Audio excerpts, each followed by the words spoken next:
é o podcast Ciências em Historinhas, do projeto Com Química das Crianças da UniOeste. Eu sou a Bruna Assunção. E eu sou a Camila Rodrigues. E hoje nós vamos contar para vocês a história do livro Alice no País das Ciências, um passeio pela história da física, de Carlos Frabetti, episódio 1.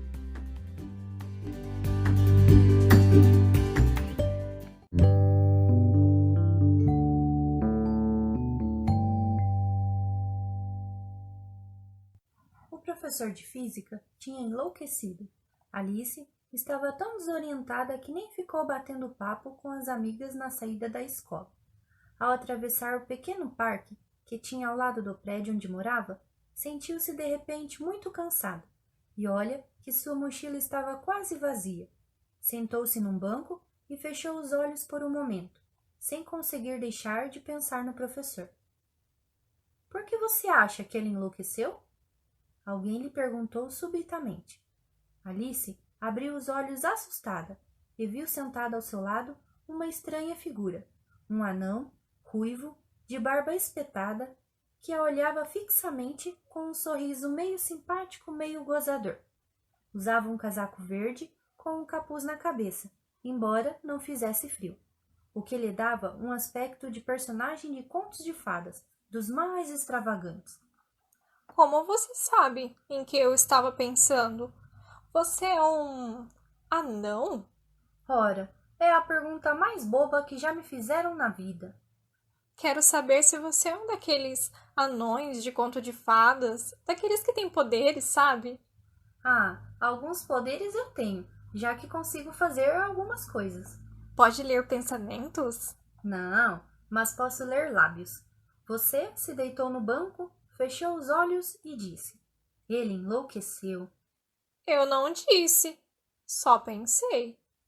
Muitas vezes, ao pensar, a gente move os lábios sem perceber. Mas você não sabe em que eu estava pensando. Claro que sei, em seu professor. Então você pode sim ler pensamentos. Não, mas posso deduzir, pela hora e por sua mochila, que você vem da escola.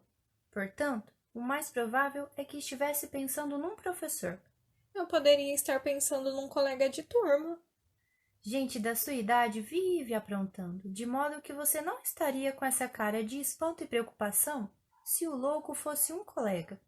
A gente espera que os professores sejam sensatos e comedidos, e ficamos muito desorientados quando eles fazem ou dizem coisas estranhas. Pois bem, você adivinhou. Não adivinhei, não. Eu deduzi. Mas me diga, que loucura seu professor disse ou fez?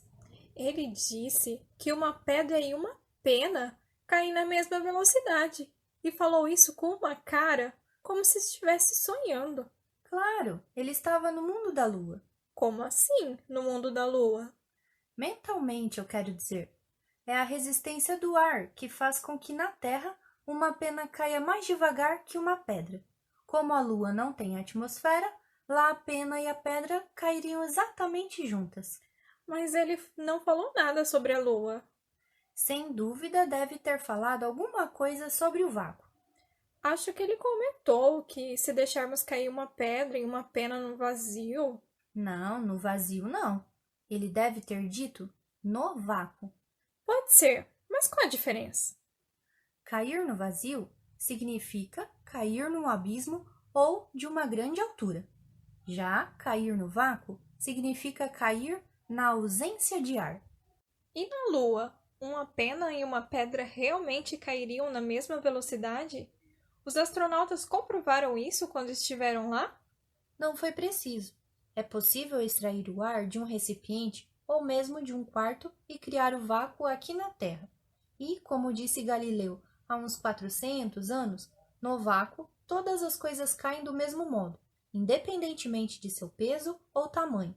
Puxa, eu nunca tinha imaginado isso.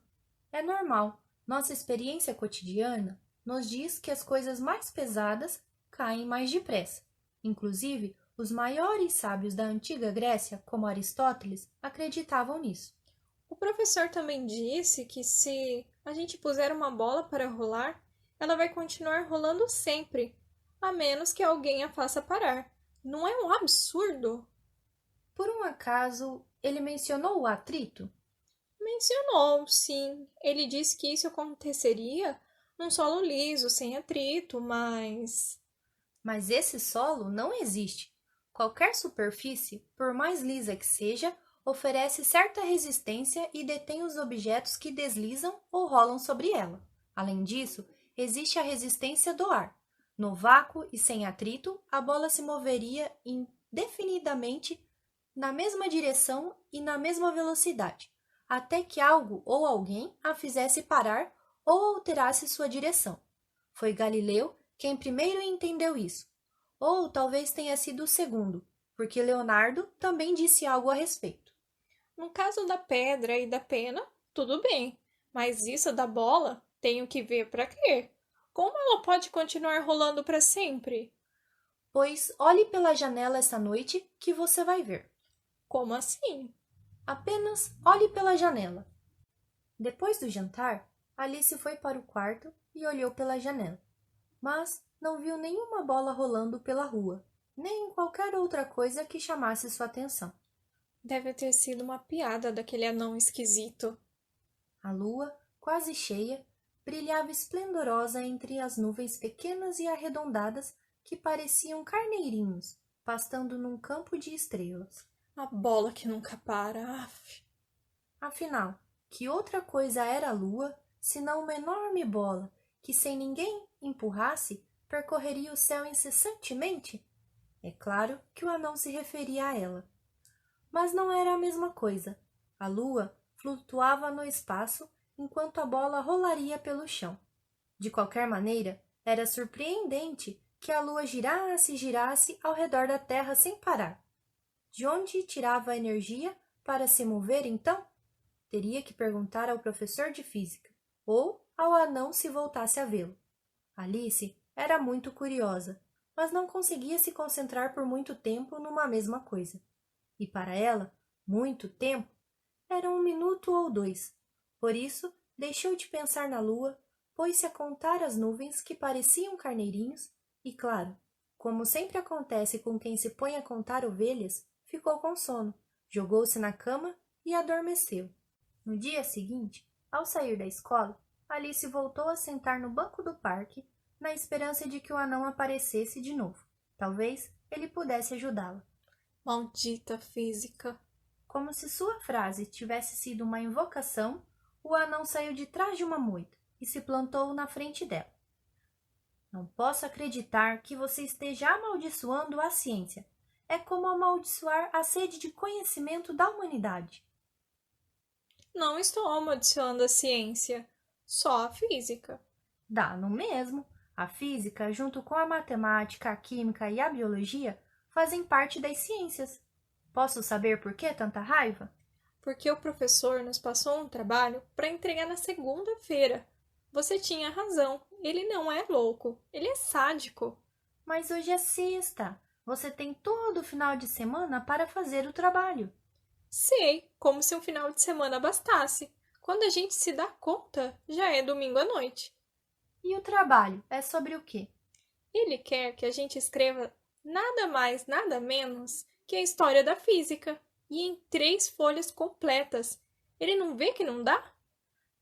E não dá mesmo. 3 folhas é muito pouco para contar a história da física, por mais que se resuma. Muito pouco? É um exagero. O que eu sei de física não dá nem meia página. Vou ter que perder um tempão pesquisando na internet para encher 3 folhas. Bem, talvez eu possa te dar uma mãozinha. Como? Já vai saber. De que maneira o anão ia ajudá-la? Depois de dizer já vai saber, ele sumiu sem mais explicações. Ainda assim, por alguma razão, Alice confiou nele. Era um ser bem esquisitinho, mas parecia ser gente boa. Sem dúvida, a esperaria no banco do parque no dia seguinte e lhe daria um resumo ou algo assim.